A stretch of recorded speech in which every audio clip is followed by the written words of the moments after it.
Dear students, నేను మీ RS Reddy sir. ఈరోజు డిఎస్సిలో చాలా తక్కువ పోస్టులు ఉండడానికి కారణం మొన్ననే 17,000 మెగా డిఎస్సి ఇవ్వడం జరిగింది కనుక డిఎస్సి చాలా తక్కువ ఉన్నాయి. మరి ఆ అభ్యర్థులందరూ కూడా గ్రూప్ 2లో 750 పోస్టులు ఉన్నాయి కదా, ప్రిపరేషన్ స్టార్ట్ చేస్తే ఎలా ఉంటుంది? అలాగే గ్రూప్ 2కి ఫ్రెష్గా స్టూడెంట్స్ ఇంతకుముందు ఏ నోటిఫికేషన్ రాయకుండా ఇప్పుడే గ్రూప్ 2కి నేను ఫ్రెష్గా చదువుతున్నాను, అయితే వీరు ప్రిపరేషన్ స్టార్ట్ చేస్తే విజయం సాధించగలరా? ఇది ఈ వీడియో. మన వ్యూవర్స్, మన స్టూడెంట్స్ ప్రతి ఒక్కరూ ఇటువంటి అభ్యర్థులకి ఈ వీడియో షేర్ చేయండి, అలాగే హైప్ ఇవ్వండి, అలాగే కామెంట్ చేయండి. మరి ఈ వీడియోలో భాగంగా ముందుగా మనం చూసుకున్నట్టయితే ఒకటే సార్, డిఎస్సికి గ్రూప్ 2కి ఏంటి ఆ డిఫరెన్స్? ఆ యొక్క చదివే విధానంలో మరలా వాళ్ళు డిఎస్సి నుంచి ఇక్కడికి వస్తే ఏమైనా ఇబ్బంది అవుతుందా? అలాగే ఫ్రెష్గా స్టార్ట్ చేసిన డిఎస్సి కానీ ఇతర అభ్యర్థులు ఈజీగా మనకి సక్సెస్ అవ్వాలంటే ఇదే సరి అయిన సమయం నేను చెప్పగలను. ఎందుకంటే ఏ నోటిఫికేషన్లో కూడా ఈ యొక్క జాబ్ క్యాలెండర్ అని చెప్పి 6 నెలల తరువాత నోటిఫికేషన్ ఎప్పుడూ లేదు. ఇది మీరు గమనించండి. అంటే ఇంకా నోటిఫికేషన్కి 6 నెలల పైన సమయం ఉంది. మరి ఇప్పుడు కాకపోతే ఇంకెప్పుడు మీరు చదవగలరు? ఫ్రెష్ విద్యార్థికి ఖచ్చితంగా డిఎస్సి కానివ్వండి, ఏ విద్యార్థి కానివ్వండి, ఆల్రెడీ అనుభవం ఉన్న వాళ్ళు కానివ్వండి, ఎంత మంచి అవకాశం మరలా రాదు. ఓకే, అందుకనే మీ అందరికీ కూడా ఈరోజు మనం ఉగాది సందర్భంగా ఏదైతే ఆఫర్స్ పెట్టామో ఆఫర్స్ అనేవి ఇప్పటికీ కూడా కొనసాగుతున్నాయి. ఈ రోజు వరకు సండే కనుక ఈరోజు ఉంచుతాం. ఆన్లైన్లో మన ఆర్ఎస్ రెడ్డి ఇన్స్టిట్యూట్ యాప్ ఉంటుంది ప్లేస్టోర్లో డిస్క్రిప్షన్లో లింక్ ఇస్తాం. గ్రూప్ 2 5,000కే మన ఇంగ్లీష్ మీడియం మరి తెలుగు మీడియం రెండింటికి కూడా అవకాశం ఇస్తున్నాం. ఇంగ్లీష్ మీడియం తీసుకున్న వాళ్ళకి తెలుగు కంటెంట్ ఇస్తాం, తెలుగు మీడియం తీసుకున్న వాళ్ళకి ఇంగ్లీష్ కంటెంట్ ఇస్తాం. లైవ్ అయితే ఏది తీసుకుంటే అదే వస్తాం. ఓకే, అలాగే గ్రూప్ 1 కూడా 25,000 కోర్సు మనకి 12,000కి ఇస్తున్నాం. ఆఫ్లైన్ బ్యాచెస్ చాలా మంచి ఇస్తారు. ఈ ఫ్రెష్ విద్యార్థులు కానీ డిఎస్సి అభ్యర్థులు ఎవరైతే ఉన్నారో, నేను గ్రూప్ 2కి చదవాలనుకుంటున్నాను, నువ్వు చదవాలా వద్దో ఇప్పుడు నిర్ణయించుకో నేను చెప్పిన తర్వాత, వాళ్ళకి ఏప్రిల్ 1 విజయనగరంలో 23,000 అండి. హాస్టల్స్కి వేరేగా మీ ఫీజు పే చేసుకోవాలి. సరౌండింగ్లో జెంట్స్ లేడీస్కి హాస్టల్స్ కూడా ఉంటాయి. విజయనగరం మరి ఏప్రిల్ 1కి ముందే మీకు ఖచ్చితమైన ఇన్ఫర్మేషన్ మీకు అందిస్తాను. సో వెన్యూ అనేది గురదాడ లైబ్రరీ ఆపోజిట్లో ఉంటుంది. సో ఇవన్నీ కూడా మీకు ఏదైతే మీరు వచ్చారో రిసీవ్ చేసుకోవడం కూడా ఒక టీం ఉంటుంది. ఆన్లైన్ అయితే ఈరోజు మంచి అవకాశం. మరి ఆన్లైన్లో మీరు తీసుకున్న ఆ ఫీజుని మనం డిడక్ట్ చేద్దాం. సరే, ఒక్కసారి మనం చూసుకున్నట్టయితే ముందుగా ఒకటే గుర్తుంచుకోండి, ఏదైనా ఎందుకు మనం సాధించలేము, దేనికి మనం సాధించలేము ఒక్కసారి చూడండి సార్. ఈరోజు సాధించిన వాళ్ళందరూ కూడా మీకంటే గొప్పవాళ్ళు కాదు. ఈరోజు అవిటితనంతో ఎవరెస్ట్ శిఖరాన్ని ఎదురుస్తున్న రోజుల్లో ఈరోజు ప్రపంచం ఉన్నది. ఏదైనా సాధించాలని పట్టుదల కసితో పారా ఒలింపిక్స్లో కూడా మనం చూస్తూ ఉంటాం. సో ఇలాంటి పరిస్థితుల్లో అన్ని సక్రమంగా ఉండి ఈరోజు 9 పుస్తకాలు, ప్రిలిమ్స్కి 5, మెయిన్స్కి 4, 9 పుస్తకాలు ఎంత సమయం ఉండి ఆబ్జెక్టివ్లో 4 ఆప్షన్స్ని గుర్తించే స్థాయికి మీరు ఎందుకు చదవలేరండి? ఆ పోటీని ఎందుకు తట్టుకోలేరు? సెలెక్ట్ అయినది నీ పక్క అభ్యర్థే కదా. సో ఏమీ లేదు. ఇంకా వాస్తవంగా చెప్పాలంటే సిలబస్ ఏంటంటే బిలో 10th క్లాస్ అనండి. నువ్వు ఏదైతే ఎంతవరకు చదివో అదే సిలబస్ ఉంటుంది. కానీ ఆ డెప్త్ ఏదైతే ఉందో, ఎలా చదవాలో, ఏ విధంగా చదివితే 100% సక్సెస్ అవుతామో మన ఆర్ఎస్ రెడ్డి ఇన్స్టిట్యూట్ ద్వారా 15 మంది ఫ్యాకల్టీ ఇచ్చే లైవ్ క్లాసుల ద్వారా, డౌట్ సెషన్స్ ద్వారా ఆ మంచి మెటీరియల్ అందించి మీతో చదివించే బాధ్యత మాది. ఓకే, మరి క్లియర్. మరి డిఎస్సి కోసం చూద్దామండి. నేను ఒక డిఎస్ అభ్యర్థినే, నేను ఫ్యాక్ట్గా చెప్తున్నాను సార్. ఇప్పుడే కాదు, ఇంతకుముందు చాలా వీడియోలో నేను చెప్పాను. నేను డిఎస్సికి చదివిన దానిలో సగం ఎఫెక్ట్ పెడితేనే నేను గెజెటెడ్ క్యాడర్ సాధించాను. సగం. వాస్తవంగా మా పక్కన ఒక అతను ఉన్నారు, పిన్నింటి శ్రీనివాసరావు గారండి. ఇప్పుడు ఎక్సెస్ సూపరింటెండెంట్లో ఉన్నారు, గ్రూప్ 1 క్యాడర్లో ఉన్నారు. 4 సార్లు డిఎస్సి రాలేదండి. మా పక్క విలేజే. అతను గ్రూప్ 2లో ఎక్సెస్ ఎస్ఐ వచ్చి. సో అందువల్ల ఏంటంటే గ్రూప్ 2 అంటే ఏదో భూతం కాదండి, ఏదో ఇది కాదు. మీరు ఏదో ట్రైనింగ్ తీసుకున్నారు కనుక డిఎస్సి అందుకే చదవాలనుకుంటున్నారు. మరి ఇప్పుడు పోస్టులు లేవు, ఏం చేస్తావు? మరి ఎలా పోస్టులు లేవు? ఎస్జిటి ఉందండి. అలాగే స్కూల్ అసిస్టెంట్లో శ్వాసలు, ఇంగ్లీషు, తెలుగు, మ్యాథ్స్, అలాగే పండిట్స్, పిఈటి, ఇలా డిఫరెంట్ ఈ 2,500 పోస్టులు అన్నీ కూడా పంచుకుంటే నీ జిల్లాకి ఎన్ని వస్తున్నాయి? ఇంకోటి డిఎస్సి జిల్లా కేడర్ మాత్రమే. ఇంకో జిల్లాలో నువ్వు రాయడానికి లేదు కదా, స్కోప్ తక్కువ కదా.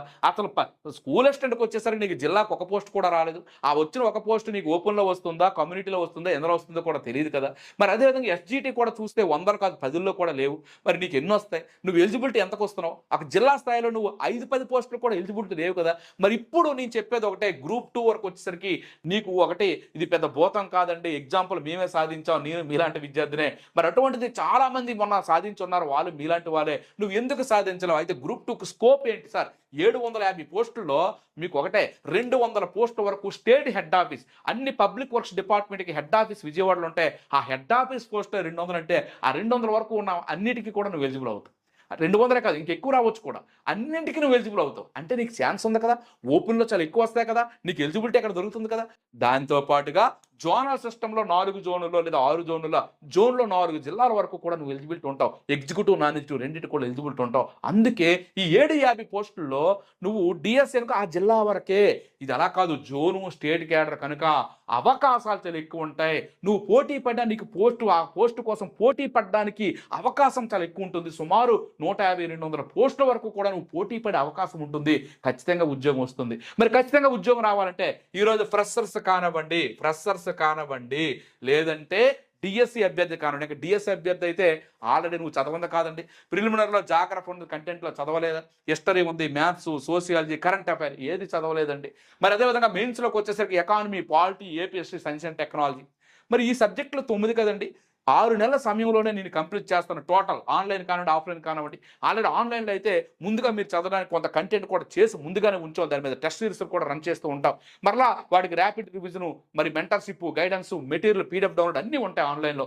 మరి ఆఫ్లైన్లో కూడా ఈ సిలబస్ అలా మీకు సెప్టెంబర్ 15 లోపు క్లియర్ చేసి సెప్టెంబర్ 15 ఏదైతే ఉందో అక్కడి నుంచి ఆ యొక్క 2 నెలల ప్రిలిమ్స్లో ఆన్లైన్ ద్వారా మీకు ఎగ్జామ్స్, ఆఫ్లైన్ ద్వారా ఎగ్జామ్స్ మిమ్మల్ని చదివించే ఒక ప్రణాళిక రాస్తాం. ఖచ్చితంగా ప్రిలిమ్స్ 1:15 అయినా 1:50 అయినా సరే నిన్ను క్వాలిఫై చేసే బాధ్యత మాది.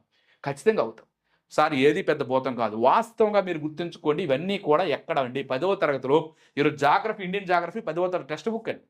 మరి అదేవిధంగా హిస్టరీ ఉందనుకుంటే ఏంటి 10th class 9th class history కంటే పెద్ద ఎక్కువ కాదండి. మరి అదేవిధంగా మ్యాథ్స్ ఉందంటే చిన్న అర్థమెటిక్ అండి. 10th క్లాస్ లోపు కూడా కాదు, 8వ తరగతి వ్యాపార గణితం అండి. కరెంట్ అఫైర్ అంటే ఇప్పుడు చదువుతున్నదే అండి.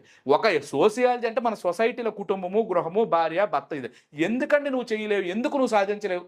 ఏమంటే ఒక 9 పుస్తకాలు ముందు పెట్టుకొని ఉదయం 4 లేచి రాత్రి 10-11 వరకు కూడా అదే దృష్టితో నువ్వు చదివితే ఎందుకు నీకు సక్సెస్ రాదు?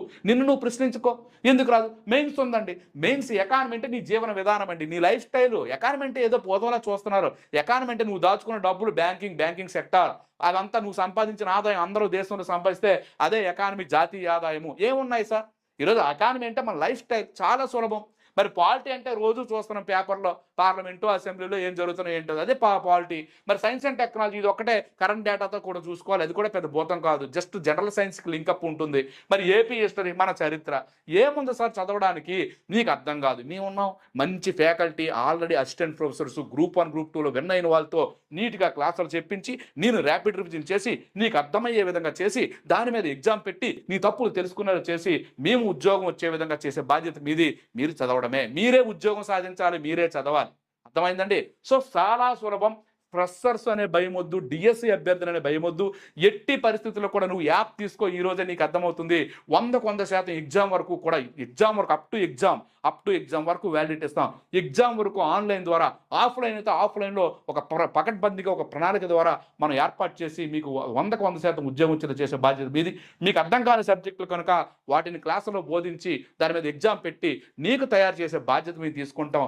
ఎవరూ భయపడాల్సిన పని లేదు. ఎందుకంటే ఈ సిలబస్ ఏది పాతది కాదండి, కొత్తది కాదండి, అంతా పాతదే. 10వ తరగతి లోపు చదివిన సిలబస్ అండి. మీరు ముందు భయం వదిలేయండి. అమ్మో నేను గ్రూప్ 2 సాధించగలనా? మీ సాధించలే? మేము ఎక్కడి నుంచి వచ్చామండి? నాతో పాటు కాదు ఈరోజు మనం సాధించారా మీ తాలూకు వాళ్ళందరూ కూడా? వాళ్ళు ఎక్కడి నుంచి వచ్చారండి? సో మీరు సాధించగలరు. ముందు ఒకటే కాన్ఫిడెంట్ మెంటర్ చేయండి, గురువు చెప్పినట్టు వినండి. ఖచ్చితంగా ఒక ప్రణాళిక మేము ఇస్తాం, ప్రణాళిక ఫాలో అవ్వండి. మనం 4 గంటలు లేచి ఈ క్లాస్కి హాజరవుంటే క్లాస్కి హాజరవు. ఆన్లైన్లో, ఆఫ్లైన్ అయితే 9 to 6 ఇలా ఉంటుంది, లేదా 8 to 6 ఉంటుంది. ఆఫ్లైన్కి హాజరవ్వండి. ఖచ్చితంగా చెప్పిన విధంగా మీరు వెళ్ళండి. మీకు తెలియని సబ్జెక్ట్ వివరిస్తాం. ఎందుకు రాదు? ఈ 9 పుస్తకాలు చదివి ఆబ్జెక్టివ్ టిక్ పెట్టలేవా? సక్సెస్ అయిన వాడికి ఫెయిల్ అయినకు తేడా ఏంటంటే, సక్సెస్ అయిన వాడు ఈ యొక్క టైం అంతా వినియోగించుకుంటాడు, గురువు చెప్పినట్టు వింటాడు, ఒక క్రమ పద్ధతిగా ఈ యొక్క భగీరథ జపం చేసినట్టు కసితో చదువుతాడు. ఫెయిల్ అయిన వాడు ఒకటే ఏదో ఒక లోపం, ఏదో సాకు, అమ్మో నేను సాధించగలనా, నేను లేనా, నాకంటే ముందు బోల్డందరూ చదివేశారు కదా, తాబేలు కుందేలు కదా. ఒకటే గుర్తుంచుకోండి, నీకంటే ముందు చదివేసిన వాళ్ళు కుందేల్లా పడుకొని ఉన్నారు. నువ్వు ఇప్పుడు లేవు, తాబేల్లా ముందు అవుతావు, విజయం సాధిస్తావు. ఎందుకు నువ్వు సాధించలేవు? ఒక్కసారి ఆలోచించుకో. సో ఖచ్చితంగా నేను చెప్తానండి, ఈ సబ్జెక్ట్స్ అన్నీ కూడా ఇబ్బంది లేనివి. ఈ 4 మెయిన్స్. ప్రిలిమ్స్ ఏముందండి, మీకు క్వాలిఫై చేయించే బాధ్యత మాది. అవుతావు కూడా. మరి మెయిన్స్లో 4 సబ్జెక్టులు. అదే డిఎస్సి అయితే ఎన్నండి, ఇంగ్లీషు, తెలుగు, సైకాలజీ, మెథడాలజీలు 3, ఇంక ఎన్నెన్నో, తెలుగు 5 మెథడాలజీలు, ఏవేవో చదవాలి, అవే బాధలు లేవు కదా. 4 సబ్జెక్టులు, ఈ 4 సబ్జెక్టులు కూడా మన ఫ్యాకల్టీతో పాటుగా నేను ర్యాపిడ్ చేసి మీతో 100% హైయెస్ట్ స్కోర్ తెప్పించగలను. ఎకానమీ, పాలిటీ పెట్టిన కుండి మాకు, ఏపీ హిస్టరీ, ఈ యొక్క సైన్స్ అండ్ టెక్నాలజీ పిండి అనమాట నాకు. సో అందువలన ఏంటంటే మన ఫ్యాకల్టీలు ప్రతి దానికి కూడా అద్భుతమైన ఫ్యాకల్టీస్. ఎస్ఎన్టీకి 5 మంది, రామకృష్ణ గారు గ్రూప్ 1 ఆఫీసర్, అలాగే మరి రమేష్ నాయుడు గారు assistant professor, degree assistant professor, మరి అదేవిధంగా సతీష్ గారు నీట్ ఫ్యాకల్టీ, మరి డైట్ లెక్చర్ సత్యారావు, అందరూ ఒక్క ఎస్ఎన్టీకి 5 ఫ్యాకల్టీ మీకు చెప్తారు. వీళ్ళతో పాటు నేను ర్యాపిడ్ రూట్ చేస్తాను. మీకు ఎందుకు సబ్జెక్ట్ అర్థం కాదు మేము చూస్తాం. 100% మీరు సక్సెస్ అవుతారు. మిమ్మల్ని మీరు నమ్మండి, కష్టపడండి, ఇదేం పెద్ద పోతాం కాదు. ఓకే, మరి ఈ రోజు ఉగాది ఆఫర్ ఉందండి. ఇంకా ఆ యొక్క ఆఫర్ని ఈరోజు సాయంత్రం 6 వరకు ఉంచుతాం. మరి 6 తర్వాత రేపు ఎట్టి పరిస్థితుల్లో మేము ఆఫర్లు మరి కొనసాగించలేము కనుక ఈ ఆఫర్ని డిస్క్రిప్షన్లో తీసుకుంటూ మీరు సక్సెస్ అవ్వాలని కోరుకుంటూ మీ RS Reddy sir. Thank you.